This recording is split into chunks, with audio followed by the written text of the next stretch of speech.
Le matin, quand il faut aller les chercher, les réveiller, pour leur dire qu'il y a de l'école, dans l'éducation positive dogmatique, ça fait ça. Mes chéris, il faut vous réveiller. Allez mes amis, il y a de l'école. Allez mes petits chéris d'amour que j'aime. Le week-end est fini. Il faut vraiment se lever maintenant. Allez. Oui, je sais, ça va être dur la journée. Mais tu verras, tu vas vivre plein de belles choses positives et plein de découvertes et d'éveil, de socialisation.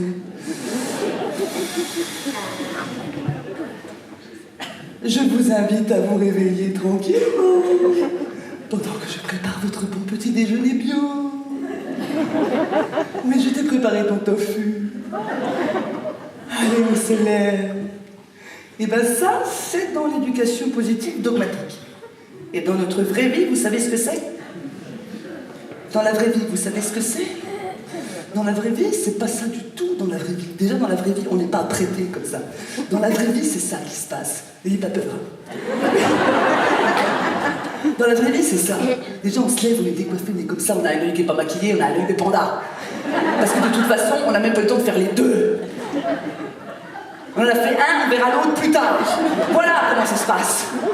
Et là, ça y est, on est là. Allez, on y va! Dépêchez-vous, vous n'êtes pas encore prêts?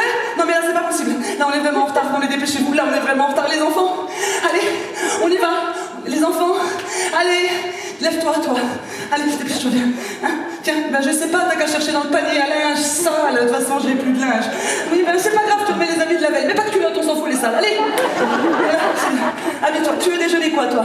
Hein? Des céréales. Encore? Mais c'est pas grave, t'es déjà gros. Allez, hop. Non, ça ira plus vite, on s'en fout.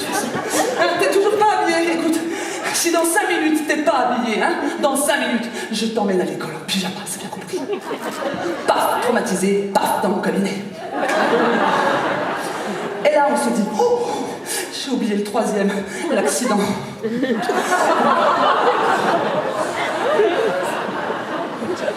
Faut que j'aille le chercher. Puis alors en passant, on regarde par la fenêtre et comme on habite dans le Haut-Doubs, et que dans le Haut-Doubs, il neige tout le temps. Mais il y a de la neige. Et là, il faut trouver la combinaison du polichinelle dans le tiroir. Enfin, vous comprenez, la combinaison dans le tiroir du polichinelle, enfin bref. Et on y va, mais de toute façon, la combinaison, elle sera trop petite parce qu'on n'a pas le temps de racheter une. Alors on va chercher la combinaison LPB. Et on se dit, de toute façon, vu l'heure qu'il est, il va bien falloir que ça rentre. Alors on s'y emploie.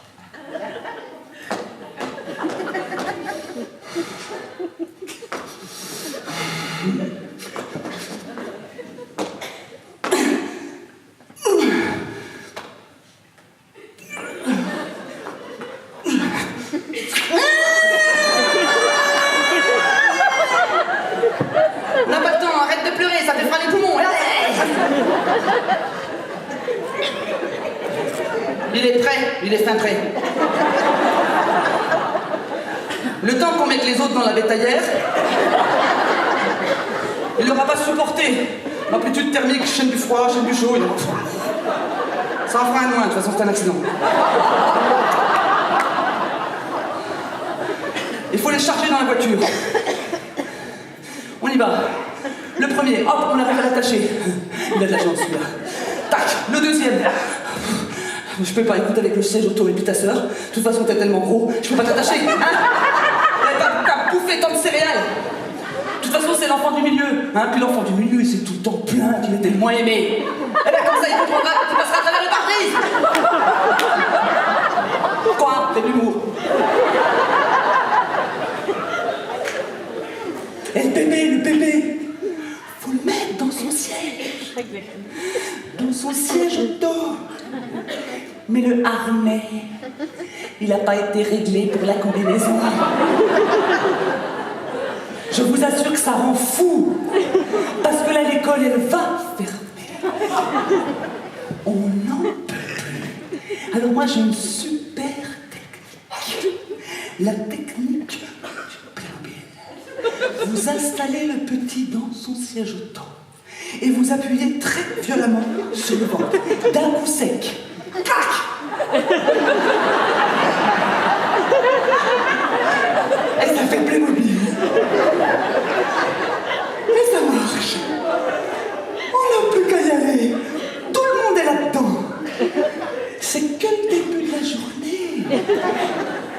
Il est 8h30. On est en âge, on est au bord de l'infanticide. Et après, il faut aller travailler. Avec des collègues qu'on n'aime pas. Avec des patrons chiants. On fait toute notre journée, le soir, il faut aller les rechercher, il faut leur mettre dans le siège auto. On s'est déjà pris dans les dents la boucle quand on l'a défait, parce que forcément, on arrive avec le nez qui saigne. Et le soir, il faut recommencer à manger. Et ben, il n'y a qu'une chose qui nous fait plaisir et hâte dans ces moments-là. C'est quand ils sont couchés. Là, on va chercher les chocobos. C'est la fête.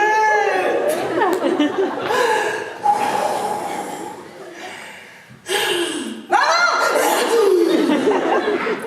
J'ai soif! Chérie, tu peux y aller s'il te plaît. Parce que là, moi, je vais commettre un meurtre. Et ben le papa, il y va. Parce que les papas d'aujourd'hui, en plus, ils savent exactement ce que ressent leur enfant. Ils sont dans leur corps.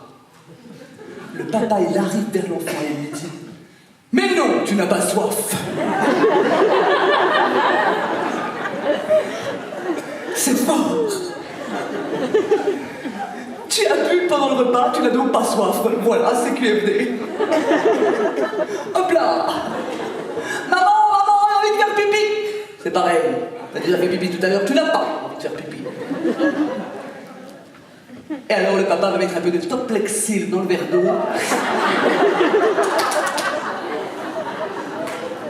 Pendant ce temps-là, nous, mesdames, on s'est dit, comme on est épuisés, on s'est dit, vite, pendant ce temps-là, pendant que le loup n'y est pas, je vais aller me coucher.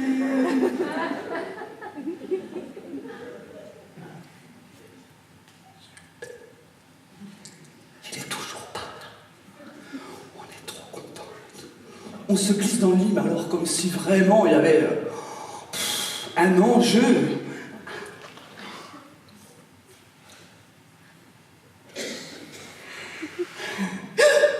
Mais le loup, il est déjà dans la bergerie. Le loup est rapide quand il est motivé. Il est arrivé à pas de loup. Là, on se dit... Ah, non, pitié. Et là, le loup nous fait comprendre avec toute sa délicatesse et son romantisme ce qu'il attend de nous.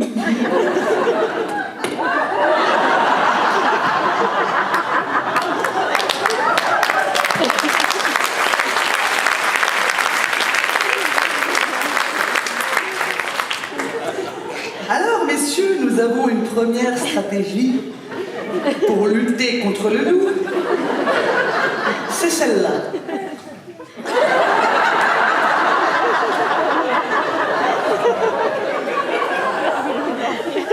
Vous savez, messieurs, qu'on va jusqu'à pousser le vice à faire un filet de barbe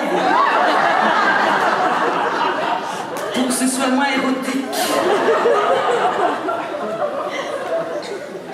Et ben des fois, même avec le filet de barbe, le loup, il s'en fout.